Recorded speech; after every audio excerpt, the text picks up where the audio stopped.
Welcome to Best Practices. Thanks so much for joining us today to talk about 4th grade angles. My name is Bailey. Before we start our work today talking about 4th grade angles, I want you to look at the picture. We have a teacher who is asking, what is angle BAD? And we would hope that the students will respond by being able to find the missing angle measurement. However, this student doesn't seem to have a very good understanding of that. This video is going to focus on strategies students can use to identify and measure angles, as well as find the missing angle measurements. This unit is jam-packed full of key learning. The first one is that students should be able to identify angles as acute, obtuse, straight, or reflex angles. The second is that students should understand that an angle is made up of a vertex, which is located at the center of the circle, and that there are two rays away from this angle, and that creates the angle measurement. They will also need to understand that halfway around a circle is a straight angle, which is also 180 degrees. And they'll need to understand that an angle greater than 180, but less than 360, is called a reflex angle.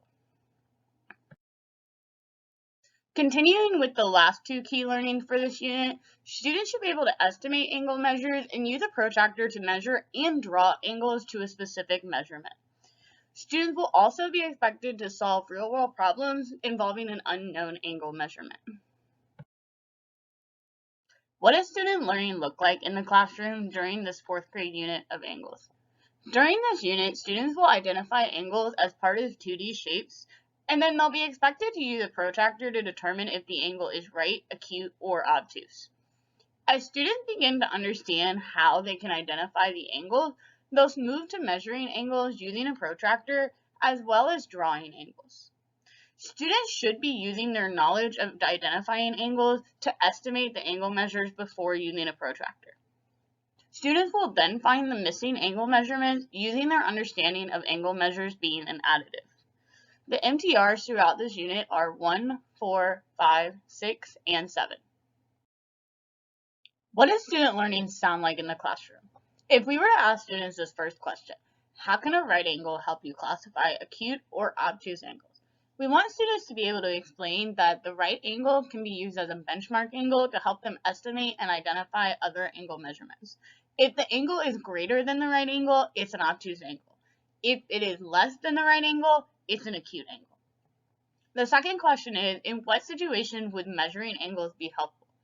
In this question, we're wanting students to make those connections to the real world, and so an example answer would be, if you were building a house, you would need to know what angle to cut the boards at to be able to build the house correctly. The third question is, what do you notice about the angle as the degrees increase or decrease? Students should be able to explain that as the degree of an angle increases, the size of the angle increases, and vice versa. The last question is, how are measuring angles by themselves and angles in polygons alike? Students should be able to explain that in both these situations, you would need to use a protractor. However, in the polygon, you might need to move the shape around to make it fit the protractor in order to measure it accurately. The MTRs throughout these questionings are 1, 4, 5, 6, and 7. Students should be using precise vocabulary in their discussion and in their mathematical responses. There is a ton of new vocabulary in this unit for angles, and I highly encourage you to pause the video to kind of take a minute and soak in all these words. So the words are acute angle, adjacent angles, angles, attributes, degree, endpoints, obtuse angles, protractors, ray, reflex angles, right angle, and straight angles. How will students demonstrate their knowledge? There are a lot of key learnings throughout this unit, and students need to be given multiple opportunities to demonstrate their understanding. The first way is that students are going to need to identify angles in 2D shapes and in real-world pictures. Once they have a good understanding of identifying angles, they need to use this understanding to estimate different angle measurements. They'll then move to using a protractor to measure and draw angles to a specific measurement. Students will then be expected to find missing angle measures of additive angles.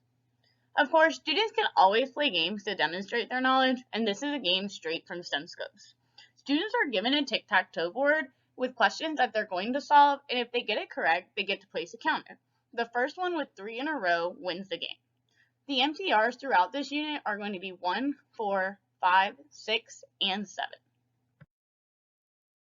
Here are some questions to ask to gauge student understanding.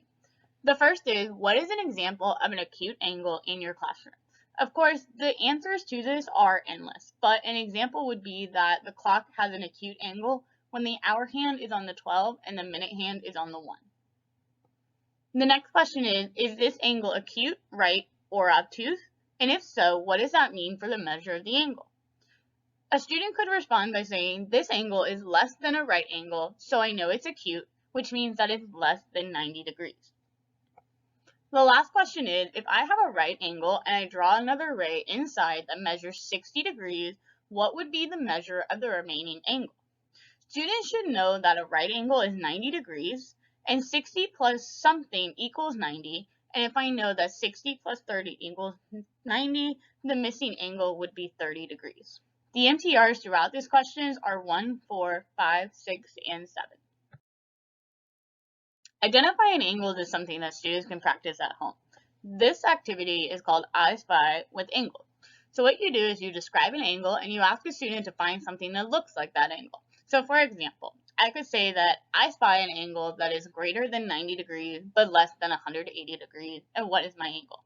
Students could respond by saying, it's an obtuse angle on the stop sign.